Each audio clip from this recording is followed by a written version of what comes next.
Hello candidates, I am going to dictate you a passage from Kailash Chandra magazine. So please get ready for the dictation. The dictation will start after 15 seconds.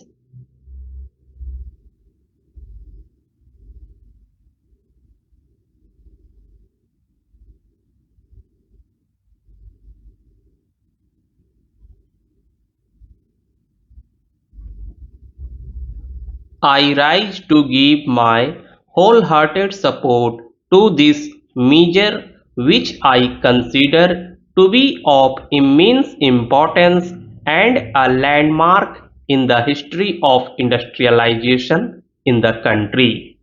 This bill aims at setting up a permanent machinery for according protection to those industries of our country which stand in need of it.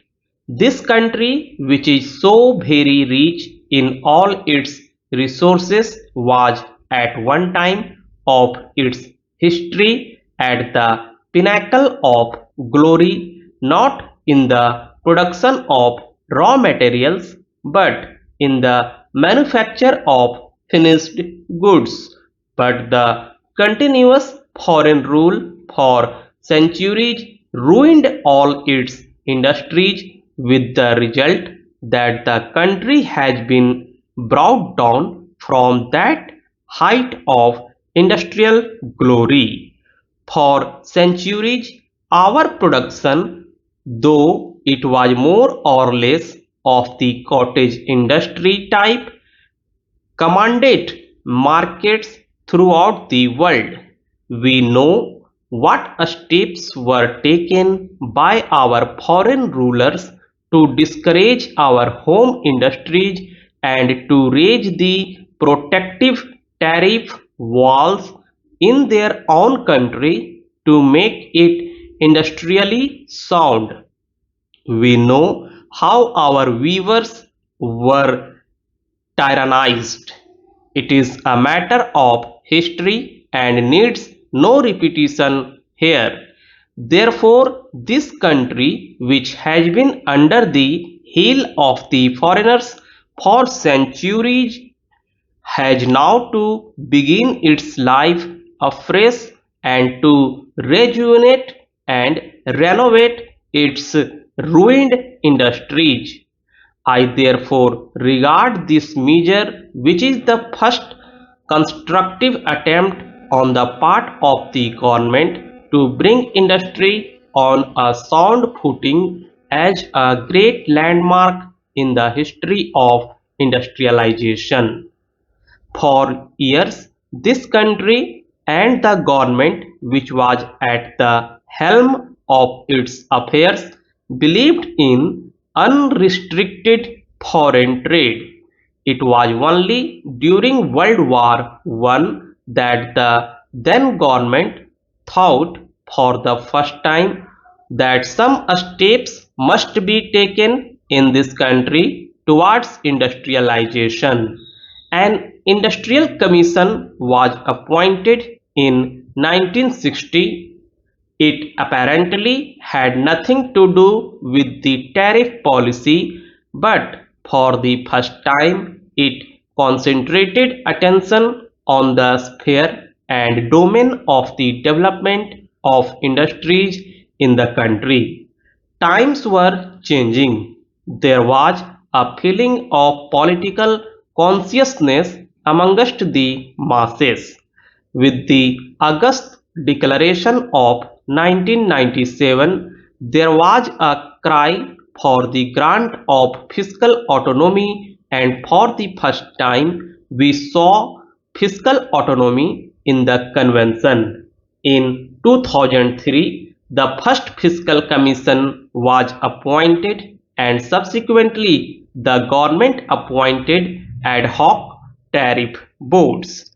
We must keep in mind that it was still the foreign government that was at the helm of affairs, and the terms of reference of these ad hoc tariff boards were very limited in their character.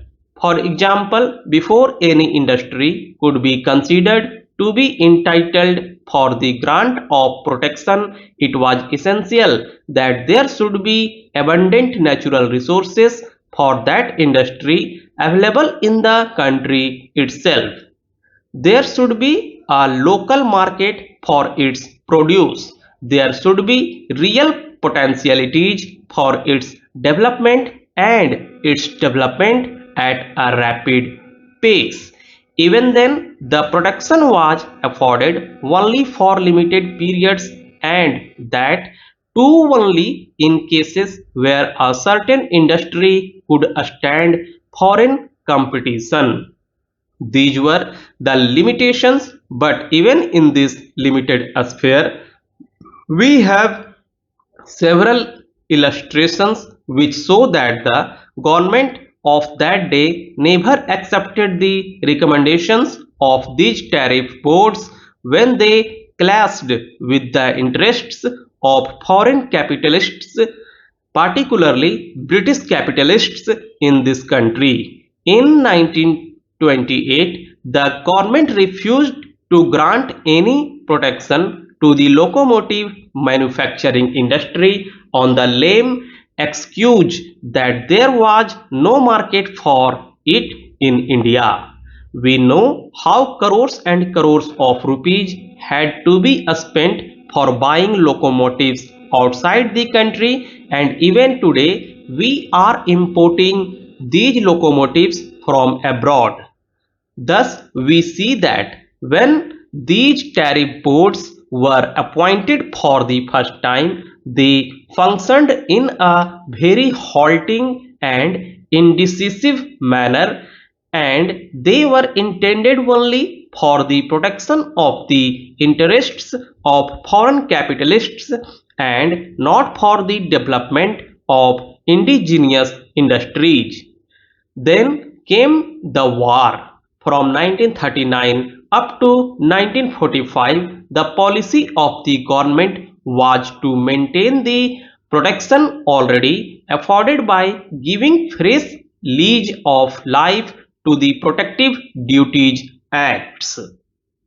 It was in November 1945 that the then government appointed an interim tariff board which, with extended life, is still working, and which tariff board is sought to be replaced by the Tariff Commission envisaged in this piece of legislation. This bill incorporates very important provisions which fall into three categories. Firstly, Chapter 2 deals with the establishment of the Commission, its personnel and constitution, the qualifications of the members and the chairman, and also the terms of office and tenure of service of the members and the chairman. The second part, which is the very soul of this legislation, deals with the functions and duties of the Commission which are incorporated in Clause 2 of the bill. The third part of the bill is of a routine character.